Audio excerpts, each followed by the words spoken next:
Coba jelaskan momentum apa yang membuat kita bisa tumbuh di atas 5%, 6% atau bahkan 7-8%. Menurut saya Wapres kali. Itu ada yang menyebutnya ini seperti kutukan 5%. Nah, sebenarnya ini bukan kutukan karena kita gagal melakukan transformasi ekonomi. Mas, kita itu nggak kaya loh, Mas. Bangsa kita itu terlalu sering menilai segala sesuatunya dari diri kita sendiri. Jadi tuh kita tuh akan jadi negara apa?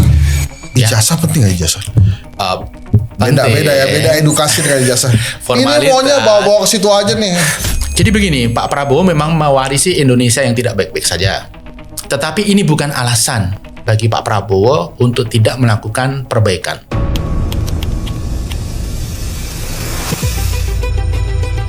Menit ya, beberapa jam yang lalu.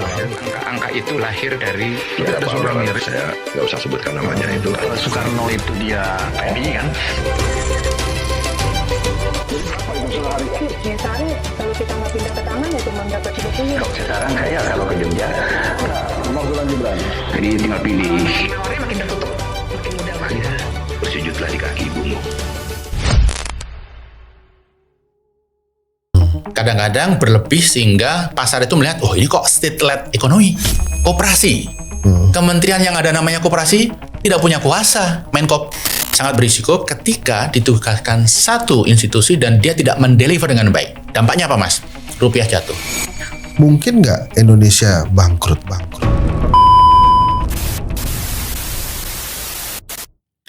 Saya punya pertanyaan, tapi ini mohon maaf kalau nggak berkenan. Tapi saya minta tolong dibahas atau dijawab sesederhana mungkin sehingga rakyat paham. Mungkin nggak Indonesia bangkrut? Dan kemudian pertanyaan kedua, apa sih yang dimaksud sebuah negara bangkrut tuh? Gini, terminologi bangkrut bagi suatu negara itu bukan terminologi yang umum. Karena negara bukan korporasi yang bisa bangkrut kemudian asetnya dijual gitu ya. Yang ada adalah negara bubar. Lebih parah. Terpecah-pecah menjadi negara-negara kecil lainnya. Tapi dalam konteks ini kita jauhlah dari itu. Dan sebenarnya ekspresi yang paling tepat adalah bukan negara bangkrut, tapi negara mengalami penurunan daya saing secara gradual, mengalami penurunan kesejahteraan. Ya, kalau kalimat yang sekarang sedang populer adalah middle income trap. Kalau kita gagal mengelola, maka kita akan terjebak. Tapi kalau kita berhasil mengelola, kita bisa tembus middle income menjadi high income country. Jadi bukan masalah bangkrut atau tidak bangkrut, tapi sejahtera atau tidak sejahtera. Kita punya contoh Cina yang melejit sosialisme. Kita punya contoh juga Venezuela. Atau negara Amerika Latin banyak yang banyak lagi diomongin Ethiopia. Karena dulu-dulu zaman kita di TVRI sering banget melihat kelaparan di Ethiopia. Tapi sekarang justru Ethiopia banyak disebut-sebut sebagai salah satu menara gadingnya Afrika tuh. Ya, jadi di Afrika kalau kita melihat contoh-contoh negara yang dulu diagung-agungkan World Bank sebagai contoh sukses itu Uganda dan Tunisia. Tapi ternyata dua-duanya sekarang mengalami kegagalan. Kenapa? Karena political decay. Nah, jadi penyebabnya selalu politik yang dampaknya kebijakan-kebijakan yang tidak bagus. Contoh sukses itu ya Ethiopia. Saya rasa karena dulu punya masalah besar, kemudian banyak lembaga internasional yang membantu, mereka membangun institusi dan institusi itu dilanjutkan. Mas, Uganda ya, saya ingin cerita Mas. Presiden mereka itu namanya Museveni. Nggak tahu sekarang siapa. Tapi saya ingat, saya ke Uganda untuk datang karena undangan sebuah seminar pada saat Pilpres. Yang terjadi adalah Presiden Museveni itu menurunkan usia pensiun menjadi di bawah 50, Mas. Kenapa? Biar banyak yang cepat pensiun, anak-anak muda, karena di sana banyak anak muda. Itu kemudian punya hope, bisa mendaftar menjadi ASN. Jadi hanya untuk menang Pilpres, Mas. ASN sistem backbone-nya yang sudah berlangsung lama itu dirubah. pensiunnya diturunkan 5 tahun kalau nggak salah. Nggak takut nggak kepilih tuh ya dia. Iya, dan yang menarik adalah ya sistemnya rusak. Dia kepilih lagi. Tapi Uganda menjadi negara yang hingga sekarang poranda. Terakhir saya ke sana beberapa waktu yang lalu, ya tidak melihat ada tanda-tanda perbaikan. Mas, ini kita balik lagi ke negara kita lah. Jadi ini mungkin membaik gak kita nih, ekonomi kita kan kelas menengahnya udah berkurang. Terus saya baca tuh Indonesia adalah juara dunia, nomor 1 di dunia, yang kekayaan orang-orang paling kaya di Indonesia itu justru meningkat paling tajam. Ya. Itu ya artinya ada segelintir orang Indonesia yang kekayaannya luar biasa meningkat tajam, sementara banyak sekali orang-orang yang kekayaannya justru berkurang menuju miskin gitu. Ya. Nah, pertanyaan saya balik lagi ke yang pertama itu. Ini mungkin kembali membaik gak Indonesia nih? Saya khawatir karena dolar makin lama makin lemah. Terus kemudian stocks juga saham juga ya naik turun tapi masih di bawah 6.000 dari 9.000 loh. Jadi kita mungkin gak ini membaik? Nah, sebelum ke sana, ada 2 masalah struktural besar yang kita alami sekarang. Yang pertama adalah Indonesia makin tergantung kepada produk-produk sumber daya alam, tambang, CPO dan lain sebagainya. Ini adalah sektor yang tidak mempekerjakan banyak orang, multiplier efeknya kecil. Nah, ini menjawab pertanyaan tadi, kenapa yang kaya makin kaya? Karena mereka berada di sektor itu. Tambang. Ya, dan sumber daya alam. Sumber daya alam. Nah, kemudian ini tidak menetes ke bawah karena ini capital intensif. Sehingga yang terjadi adalah deindustrialisasi. Pada saat yang bersamaan sektor manufacture itu nyusut. Padahal sektor manufacture ini yang mempekerjakan kelas menengah, orang-orang dengan gaji di atas UMP. Nah, manufacture turun. Industri nggak ada. Industri nggak ada sehingga kelas menengah itu bukan menyusut. 7 tahun terakhir jumlah kelas menengah turun 10 juta. Pada saat populasi kita naik 13 juta. Jadi ini yang pertama. Yang kedua tadi apa pertanyaannya? Ya itu, kita mungkin kembali. Kita itu sulit kalau mengharapkan rebound yang luar biasa. Jadi saya termasuk saya yang termasuk yang tidak percaya kita bisa tumbuh 8% di tahun 2029. Kenapa? Ya pada zaman Pak Jokowi jilid 1 kan juga sama. RPJMN-nya tumbuh 6%, 6,5%, 7,5%, 8%. Tapi kenyataannya 5%. Nah sekarang menurut saya bertahan di 5% aja udah bagus. Yang penting kualitasnya. Kenapa? Coba jelaskan momentum apa yang membuat kita bisa tumbuh di atas 5%, 6% atau bahkan 7-8%. Menurut saya kali. itu satu opsi. Tapi yang menarik itu. Nah, memang yang kita harus fokuskan adalah jangan sampai kita terjebak dalam pertumbuhan 5%. Itu ada yang menyebutnya ini seperti kutukan 5%. Nah, sebenarnya ini bukan kutukan karena kita gagal melakukan transformasi ekonomi yang dari value added tinggi. Jadi sektor manufacture, sektor industri bernilai tambah tinggi. Ini kita masih belum berhasil melakukan itu. Pada saat yang bersamaan, Mas, pada zaman Pak Jokowi, utang kita itu 2.400 triliun. Awal Pak Jokowi memimpin. Kemudian di akhir beliau memimpin 8.500. Triliun lah itu. Berapa? 8.500 kurang 2.400? 6.000-an lah. Mas, 6.000 triliun. Utang 6.000 triliun, tambahan utang 6.000 triliun. Itu menjadi amunisi pertumbuhan. Nah sekarang kita sudah sulit untuk berutang lagi. Udah gak terima lah loh, kebanyakan utang. Jadi Mas, hutang itu dulu merupakan tailwind, angin dari buritan yang membuat kapal melaju lebih kencang. Sekarang sudah menjadi headwind, angin dari depan yang membuat kapal melaju lebih lambat. Kenapa? Kita harus mulai mencicil pokok. Kita harus mulai membayar bunga. Bunga saja tahun ini 600 triliun. Bunga saja. Jadi itu situasi yang menurut saya jangan khawatir, kita tidak akan bangkrut, tidak akan nyungsep. Tetapi pertanyaannya apakah kita akan bahagia kalau negara kita tidak melakukan lompatan kesejahteraan Dan Mas, yang membuat kita akan nyesek lagi adalah World Bank baru saja mengumumkan Filipina dan Vietnam masuk kategori pendapatan menengah atas. Kita sudah menengah atas beberapa waktu yang lalu, setahun 2 tahun yang lalu. Tapi Mas, kalau melihat situasi ini, kita akan cenderung di level ini, Filipina, Vietnam akan melejit.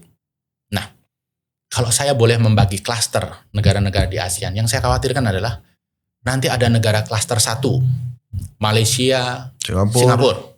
Negara klaster 2, Thailand, Vietnam. Filipina, Vietnam. Dan negara klaster 3, Indonesia, Myanmar, Kamboja, dan lain sebagainya. Saya rasa kita tidak akan happy dengan situasi itu. Pride kita itu akan terusik. Jadi menurut saya ya kita tidak perlu berharap akan ada lompatan dramatis karena tidak ada alasan untuk itu.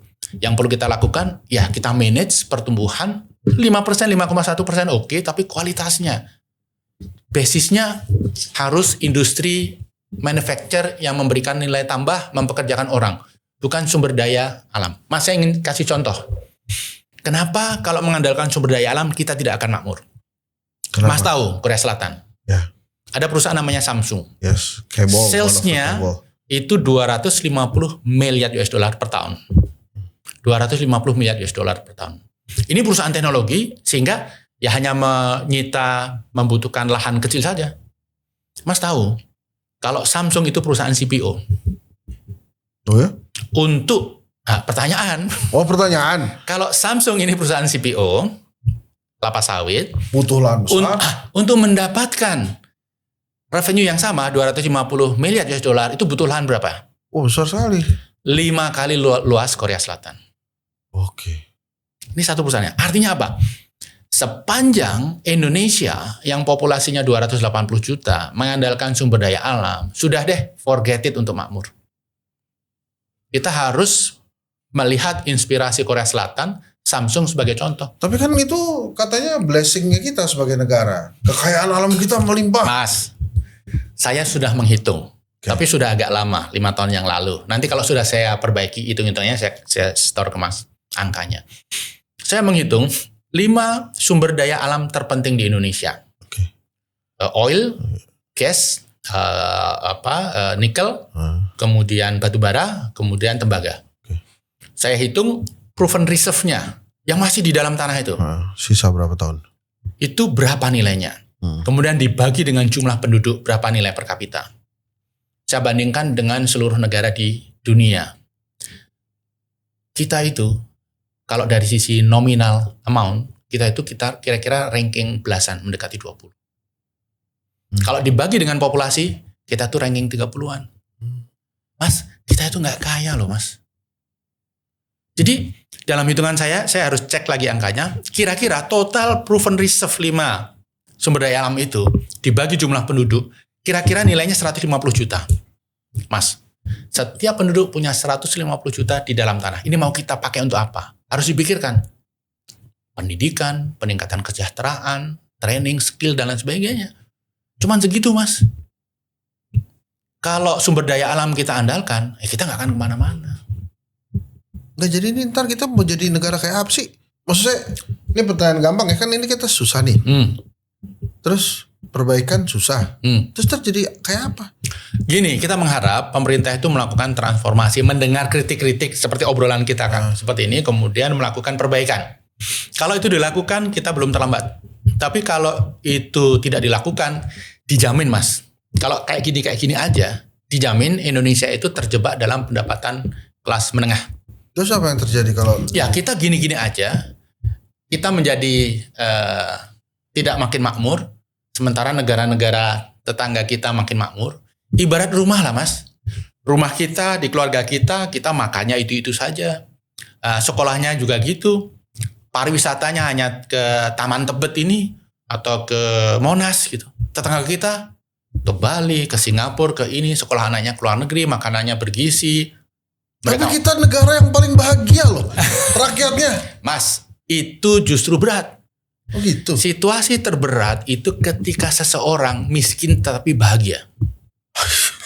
Mas, bagaimana Mas bisa memberi insentif orang untuk kerja keras? Kalau sudah bahagia, Karena kita walau miskin. bersyukur, Mas Wija. Menurut kita saya itu tuh- sesuatu yang salah, Mas. Jadi syukuri apa yang ada.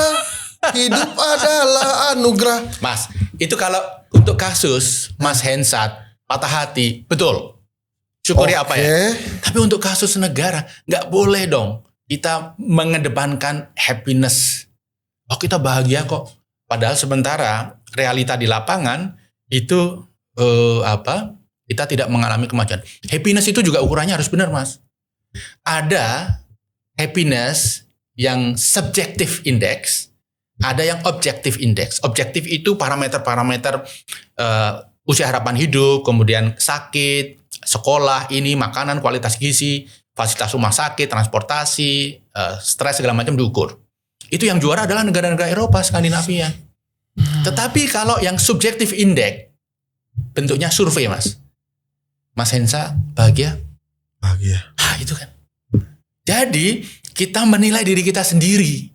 Nah, ini yang menurut saya juga PR kita. Bangsa kita itu terlalu sering menilai segala sesuatunya dari diri kita sendiri. Kita melakukan sesuatu, kita sendiri yang menilai. Giliran pihak lain menilai kita buruk, kita marah-marah. MSCI mengatakan gini, S&P mengatakan gini, Fitch, Moody's mengatakan gini. Salah itu. Itu konspirasi teori. Enggak lah. Itu Mas, ini Ustadz nih gini-gini nih, si Ardi ini Ustadz. Bersyukurlah, niscaya akan ditambah nikmatmu. Ya. Itulah kita jadi bersyukur terus. Ya, ketika Mas kehilangan dompet, mobilnya serempetan, itu boleh lah. Tapi sebagai negara, kita nggak boleh seperti itu. Kita harus disuruh dipompa semangat. Lihat itu negara tetangga lebih maju. Lihat itu negara, kita harus mengejar mereka. Nah, ada tuh kalau yang negara-negara lain tuh, antek-antek asik. Gitu, Mas. Nggak, jadi kita mesti, aduh gue bingung nih, lo tolong bantuin gue dong. Gue tuh gini, gue jadi deg-degan nih. Jadi tuh kita tuh akan jadi negara apa? Negara terjajah terus-terusan seperti ya negara yang terjajah secara ekonomi. Jadi akhirnya semuanya diatur oleh antek asing. Kita mau belanja diatur antek asing. Kita mau makan segitu-gitunya aja. Kita negara yang stuck in the middle. Miskin tidak, kaya juga tidak. Dan itu menurut saya sebagai bangsa, kita tidak pantas bahagia dengan situasi itu. Itu judul yang bagus, men. Kita tuh tidak pantas. Tidak pantas untuk bahagia kita itu dalam situasi seperti kita saat ini. Ini kan kayak begini nih, Mas. Ini negara nih namanya Indonesia. Pemerintah tuh ngomong gini ke rakyat. Yat, ini kita Indonesia ya. Gue pemerintah. Nah lo silakan nih survive masing-masing. Ini ada nih. Lo mau manfaatin apa? Ya memang akan survive. Tapi karena tidak dibuat sistem, tidak dibuat sistematis, tidak ada tangga untuk bisa naik level kesejahteraannya. Gini, Mas. Contoh kasus. Mas sedang jalan-jalan di Tamrin. Oke. Kemudian ada homeless. Oke. Duduk di pinggir jalan. Pakainya jelek. Makan makanan bekas gitu kan. Mas ngelihatnya kasihan gak dia? Enggak, kalau sejak Dracin itu bisa jadi CEO yang lagi nyamar tuh. Kalau dulu kita kasihan. Ya kasihan lah, kasihan. Mas kasihan ya. Itu adalah parameter happiness yang objektif. Orang lain yang mengukur. Karena dia bisa membandingkan orang yang duduk di kafe ini. Oh, mereka bahagia. Tapi permasalahannya, Mas datangin bapak itu. Bapak sehari makan berapa kali? Kali. Bapak tinggal di mana? Gak jelas. Bapak happy? Saya happy. Gimana, Mas? Kita kan gak pengen bangsa kita seperti itu. Sulit sekali membantu orang yang hidupnya sengsara, tetapi bahagia. Nah, kalau pakai survei, happiness index yang subjektif, negara yang rankingnya tinggi, itu adalah negara-negara Amerika Latin. Kok ada kaitannya dengan seberapa sering dia datang ke tempat ibadah? Jadi memang begini, saya setuju dengan Pak JK. Masjid-masjid tempat ibadah itu harus mengangkat tema-tema tidak hanya tentang hal-hal yang sifatnya akhirat. Oke, akhirat ya. Tapi juga bagaimana umat maju. Bagaimana umat mandiri secara ekonomi. Bagaimana pendidikan. Nah, Pak JK kan ketua umum DMI, Dewan Masjid Indonesia. Saya kebetulan direktur programnya. Kita mendorong masjid-masjid untuk mengobarkan narasi-narasi kemajuan, perjuangan begitu. Iya, sekarang tuh kita terlalu terjebak dengan pesan-pesan individualis. Gimana caranya masuk surga? Jadi kalau ditanya gimana caranya maju, ntar dulu. Tapi kalau ada cancelan masjid paling banyak, ini mohon maaf ya, gue bukan yang kritik, tapi saya coba merefleksikan itu. Jangan apa begitu ya. Tapi kan kita pengen maju loh teman-teman. Iya. Maju loh Pak. Ini memang isu mindset ya. Menurut saya ini merupakan PR yang harus dijalankan oleh pemerintah. Tapi kadang-kadang begini sih, bupati, gubernur memanfaatkan itu. Jadi ketika dia tidak deliver sesuatu sesuai harapan, dia bisa menggunakan hal-hal seperti itu. Kita harus syukuri ini supaya masyarakat tidak marah gitu untuk manfaat politik kelompok tertentu gitu. Jadi selama mindsetnya nggak berubah ya kita begini-begini aja. Akan sulit. Gitu ya. Iya. Tapi apakah kemudian pendidikan bisa menjadi solusi? Misalnya saya menawarkan solusi nih. Apakah pendidikan bisa jadi solusi? Sementara kelihatannya this country how we value education tuh rendah deh. Banyak yang komisaris nggak S1 cuma di CV-nya ditulis mulai kuliah. Dia nggak nulis kapan lulusnya. Iya. Maksudnya we value education itu kan low banget gitu. Ada yang nulisnya nggak seperti itu Mas. Maksudnya gimana? Pengen kuliah di CV-nya. Tapi gini Mas, edukasi itu yang paling penting. Bukan secara formal ya, tapi edukasi itu kan mengisi dengan knowledge ya. Kemudian membuat mindset itu haus dengan sesuatu yang baru. Ijazah penting gak ijazah? Penting. Beda edukasi dengan ijazah. Formalitas. Ini maunya bawa ke situ aja nih. Formalitas.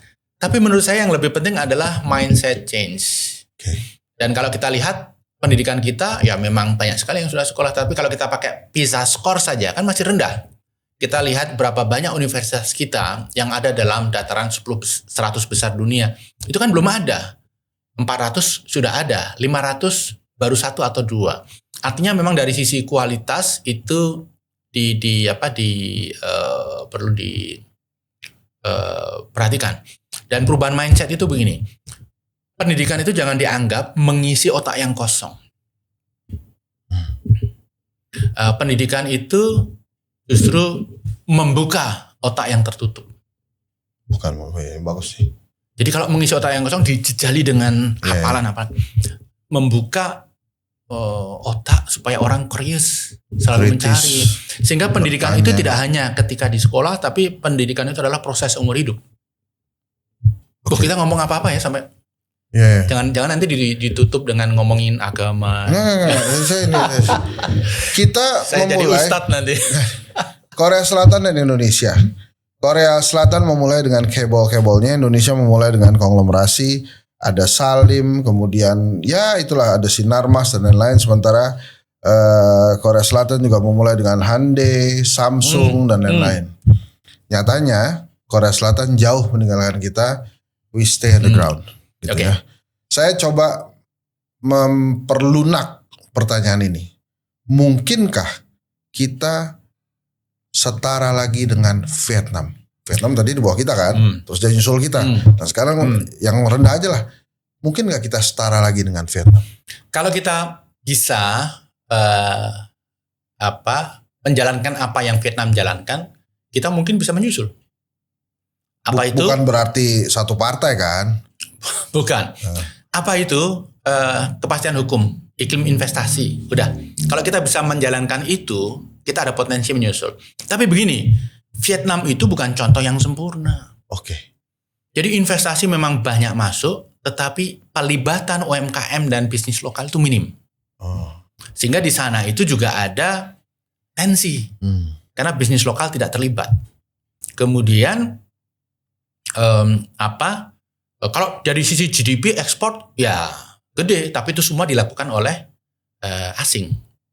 Jadi ada PR yang suatu saat kalau mereka tidak handle, ini juga akan meledak. Misalnya investor butuh tanah, dibebaskan oleh pemerintah besok langsung bisa bangun gitu. Tetapi kan ada ekses-ekses dari pendekatan seperti itu. Saya punya sahabat Mas, profesor di University of Arizona, namanya Paul Schultz. Dia itu pakar politik fokus Asia Tenggara dan wabil khusus fokus Vietnam. Jadi dia memantau tuh Vietnam dari awal sampai akhir perkembangan tantangannya. Kita undang bicara di kampus kita, Paramadina. Dengan beberapa ekonom, kemudian pakar kita. Tujuan dari seminar itu adalah bagaimana kita bisa meniru Vietnam. Paul bilang apa? Jangan tiru Vietnam. Vietnam itu maju, tapi mereka punya PR-PR yang belum terselesaikan. Apa itu? Itu yang saya sampaikan. Yang maju adalah kelompok-kelompok tertentu yang afiliasinya dengan investor asing. Yang domestik, UMKM tidak di-empower. Dan menurut dia ini bukan contoh yang sempurna. Dia mengatakan kalau mau Indonesia bisa lebih baik. Pilih siapa tuh? Jadi kita mesti contoh siapa? Vietnam dengan modifikasi. Oh, Vietnam modifikasi. Enggak, karena itu pertanyaan yang kalau sampai kemudian Mas Wija mengatakan, wah kita sulit nih pindah-pindah kemana-mana. Ya kan it's time for us to pasrah kan sebetulnya. Udah serahkan aja lah apa yang ada dari Allah. Yang penting bahagia gitu. Nah Mas, tadi Mas menyebutkan Kaibol di Korea, kita konglomerat. Apa sih yang membedakan Pak Mas? Kaibol mengembalikan kekayaan yang dia dapat itu balik ke masyarakat, dia mengembangkan industri-industri itu. Itu yang saya baca. Betul, itu salah satunya. Okay. Tapi ada aspek lain yang menurut saya worth it untuk kita angkat di sini. Jadi konglomerat itu maju, tapi kemudian pemerintahnya tidak bersih. Ikut bermain oknum-oknum pemerintah. Korea Selatan, Kaibol maju tapi pemerintahnya bersih, menjaga kebersihan. Kalau ada yang korup, hukum mati. Presidennya saja kan. Nah yang lain Mas, saya beberapa kali diundang bicara di kampus di Korea Selatan. Kampus Universitas Swasta di Seoul, SKKU. Bagus banget kampusnya. Ternyata dananya itu hampir 100% bukan dari siapa-siapa, Samsung. Oh. Kemudian saya ketemu profesor dari Honsei. Kampusnya juga bagus. Dananya dari mana? Dari Hyundai. Jadi begini, pemerintah menugaskan kepada Kaibol. Oke, kamu difasilitasi untuk maju. Tapi tolong, Anda tanggung jawab masalah universitas. Masalah pendidikan. Anda handle ini ya. This is your responsibility. Kampus ini, kampus ini, kampus ini. Supaya bisa jadi center of excellence. Gitu. Tidak hanya itu Mas. Mas tahu kenapa K-pop itu maju? Pemerintah menugaskan ke Samsung. Jadi salah satu anak keluarga Samsung, ibu siapa tuh yang perempuan, itu ditugaskan untuk memajukan K-pop. Jadi pendekatan K-pop itu pendekatan korporasi, pendekatan PR, bukan pendekatan government yang mendanai, yang bikin ini. Samsung Mas. Nah, saya membayangkan kalau dulu zaman Pak Harto, pemerintah oknumnya tidak malah kemudian memanfaatkan situasi, tapi menugaskan Salim Group, Sinar Mas, kamu majukan universitas ini, kamu majukan ini, kamu majukan ini, kamu majukan ini. I give you the freedom untuk mengelola ini. Tapi ini ya, budaya Indonesia, pariwisata Indonesia, tolong Bali ini kamu ya. Beda loh Mas. Nah, ini strategi yang dijalankan Korea. Ada yang mengatakan bahwa kondisi hari ini itu tidak lepas dengan kebijakan pemerintah sebelumnya. Sehingga Pak Prabowo udah nggak bisa berhutang, nggak punya dana untuk melaksanakan pendidikan, atau tidak punya dana untuk melaksanakan program-programnya gitu ya. Benar nggak tuh? Benar banget tuh. Saya sampaikan tadi di awal, pemerintah ini, presiden ini kan salah satu pelari estafet. Berlomba melawan negara lain. Ya, berlomba dalam kemajuan lah. Pak Prabowo ini mendapatkan estafet dari presiden sebelumnya. Kalau presiden sebelumnya itu menjalankan sesuatu dengan bagus, presiden pengganti kan enak, sudah di depan. Kalau yang sebelum-sebelumnya tidak melakukan sesuatu dengan bagus, ini kan kemudian posisinya jauh di bawah. Pressure psikologisnya harus lari kencang untuk mengejar gitu. Nah, jadi dalam situasi ini menurut saya juga begitu. Pertama, masalah hutang. Kedua, masalah korupsi. Ketiga, masalah institusi. Mohon maaf ya, Pak Jokowi jilid 1 itu bagus. Bukan karena saya di dalam ya. Tapi jilid kedua itu udah mulai orientasinya ke family. Bukan ke negeri. Sehingga ya kualitas program fiskalnya turun. Mulai banyak program-program yang sangat populis gitu. Kemudian mulai mencoba mengubah keputusan-keputusan terkait dengan pilpres, masa jabatan, dan lain sebagainya. Kita jangan hanya berpikir tentang beliau ingin 3 periode. Jangan berpikir itu saja.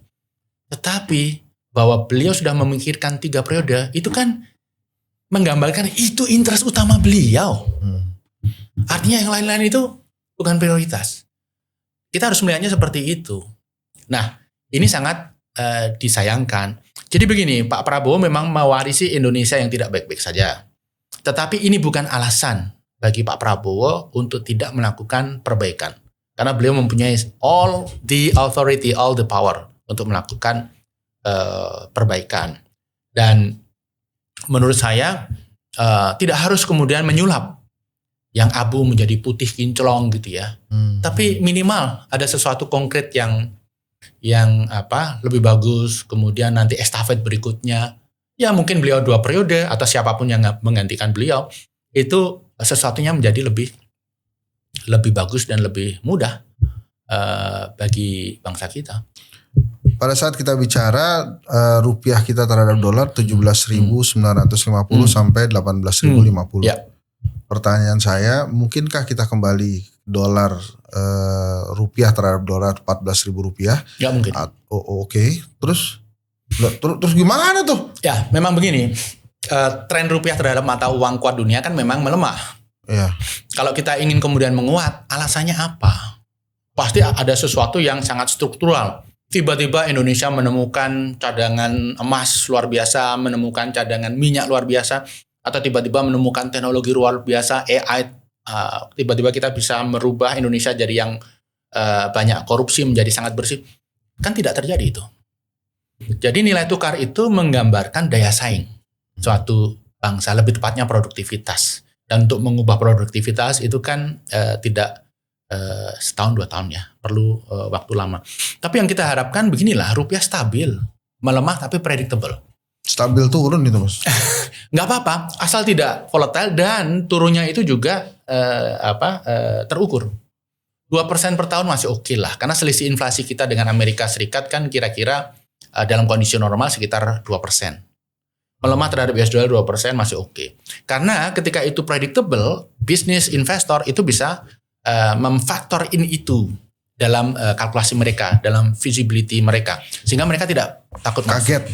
Kalau naik-naik tidak terprediksi, itu yang membuat investor takut. Dan begini Mas bicara tentang rupiah, sekarang BI rate 5,75%. Yes.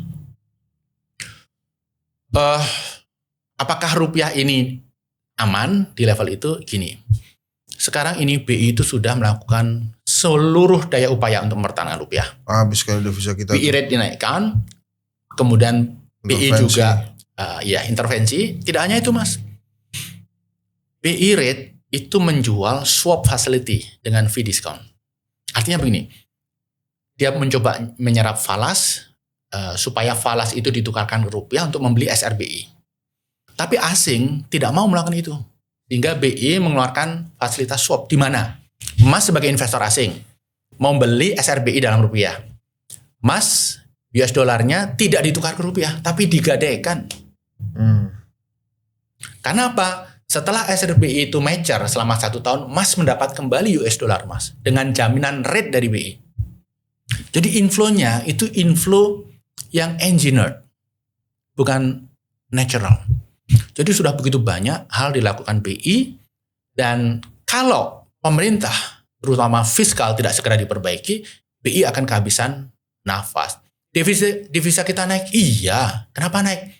Karena kan pemerintah baru saja menerbitkan obligasi global. Masuk itu karena hutang. Nah, Yang harus diantisipasi adalah Fed sekarang Kevin Warsh, gubernurnya, chairman-nya, itu hawkish. Iya. Dia itu agresif. Dan kita lihat data Mas ya. Fed di Amerika itu tugasnya adalah 2 hal. Mengontrol inflasi dan menekan pengangguran. Pengangguran di Amerika itu range-nya dianggap normal 4 sampai 4,5%. Sekarang 4,2%. Artinya normal. Jadi tugas untuk meningkatkan penciptaan lapangan kerja itu bukan sesuatu yang immediate dan urgent. Tapi Mas, inflasi menurut mereka dianggap aman, normal itu 2%. Sekarang 4,2%. Jadi untuk menekan inflasi sangat mungkin Fed rate itu dinaikkan. Nah, ketika Fed rate naik, rupiah akan goyang lagi. Jadi Nanti BI harus antisipasi. Ada rapat Dewan Gubernur 20-an Juli nanti. Jadi pilihannya mungkin kan naik ke 6% atau turun atau steady, itu ntar tuh. Tapi kalau ntar misalnya jadi 6%, itu bunga-bunga cicilan naik semua dong? Iya, pasti ada dampaknya. Jadi gini Mas, kalau BI rate naik 25 basis point, 0,25%, hampir bisa dipastikan yang lain kira-kira ikut naik 0,25%. Bunga-bunga kredit. Tetapi timingnya bisa berbeda. KPR mungkin ada time lag 6 bulan, consumer ini masing-masing ada time lag-nya. Tergantung situasi pasar dan competitiveness di pasar untuk produk-produk financing itu. Oke Mas, nanti kita ngobrol-ngobrol lagi deh. Tapi banyak yang nitip pertanyaan tuh. Sebetulnya ini kan Mas Wija seorang ekonom yang muncul luar biasa. Lahir di mana? Ini kita ngomongin personal nih. Oh, aslinya dari mana Mas Wija? Saya orang Jogja. Oh, Jogja. Ayah dari Klaten. Ibu pindah-pindah tapi mayoritas waktu dihabiskan di Solo. Oke. Oh, daerah situ dong. Iya. Kuliah UGM jangan. Saya UGM. UGM terus sempat keluar negeri kalau nggak salah. Iya, ke Georgetown, Washington DC. Terus balik lagi ke Indonesia sekarang. Dulu saya lulus S1 kerja di pasar modal, hedge fund, private equity, kemudian sekolah lagi, lulus kembali ke Indonesia di Paramadina, ya tempat kita ketemu. Jagoan hedge fund presiden. Ini mungkin ngobrolin BlackRock segala macamnya oke nih sebetulnya nih. Tapi maksud saya tuh sebenarnya belum puas kenapa, karena ada kekhawatiran itu tadi. Apakah kita akan makin terpuruk sehingga kita harus menyerah dengan dominasi asing, sehingga kita memang merdeka secara negara, tapi sebetulnya kita terjajah secara ekonomi, yang akhirnya kita nggak bisa kemana-mana. Enggak lah, kita nggak akan terjajah secara ekonomi. Kuncinya satu saja menurut saya. Kita harus mengakhiri inferiority complex. Oke. Kita itu sering tidak pede. Sehingga kalau ada apa-apa, kita menyalahkan asing. Oh, konspirasi, oh MSCI ini. No. Itu masalah yang kita bikin dan kita sendiri harus membereskan. Jangan solusi setiap permasalahan adalah menyalahkan orang lain. Jadi jangan bukan tentang scapegoating. Ya bukan tentang protokol of Zion ini. Nah, itu menurut saya refleksi menyalahkan orang lain, itu refleksi inferiority complex. Kita tidak berani mengakui bahwa yes we have problem, ini di-create oleh kita menembak kaki sendiri terus, kita harus perbaiki. Aman kan menyalahkan orang lain. Tapi ini juga mungkin karena dulu waktu kita kecil dididik, jalan, jatuh. Ibu kita yang dipukul lantainya. Lantainya nakal gitu. Kenapa kita nggak dikasih nasihat? Nah, hati-hati jalan ya ini gitu. Iya, betul tuh. Iya. Sepedanya yang salah kalau kita jatuh. Iya. Sepedanya gimana sih ini? Iya, scapegoating kan. Iya. Sekarang ada yang bilang sebelum ekonomi membaik, temukan dulu lah menteri keuangan yang lebih baik. Gimana tuh Mas? Ini statement Mas. Ya, boleh dijawab boleh enggak, tapi silakan. Tapi begini, pengelolaan fiskal itu memang merupakan PR terbesar kita saat ini. Dan ini memang harus dipegang oleh orang yang betul-betul menguasai dan bisa menjadi team player. Jangan a loner, single player begitu ya. karena ini merupakan hub yang menghubungkan berbagai kebijakan, apakah itu moneter, apakah itu sektoral.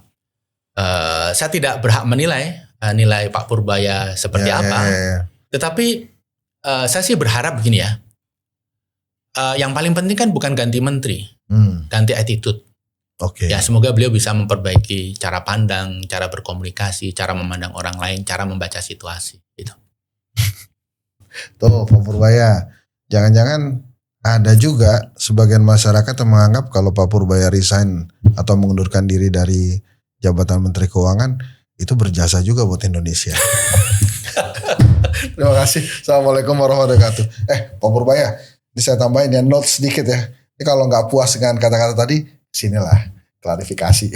Assalamualaikum. Thank you ya Mas Wijaya. Terima kasih. Ciao.